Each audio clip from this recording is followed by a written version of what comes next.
Священнослужители Якутской епархии республики собрались на богослужение в семинарском храме в честь святилетия Иннокентия. Божественная литургия преосвященного епископа Якутского и Ленского Романа предварила 10-е юбилейные рождественские чтения. На протяжении дня в семинарии и учебных заведениях Якутска пройдут различные мероприятия. Они направлены на духовно-нравственное воспитание подрастающего поколения. Рождественские чтения этого года посвятили знаменательной дате – тысячелетию со дня представления святого равноапостольского князя Владимира. Напомним, князь Владимир стал первым монархом, который крестил Русь и определил ее государственность. Через князя Владимира произошло становление государственности.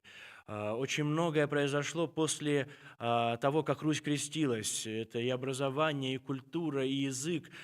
Все, что сегодня имеем мы на территории нашей необъятной Родины. Безусловно, будут затрагиваться темы и духовно-нравственного воспитания подрастающего поколения.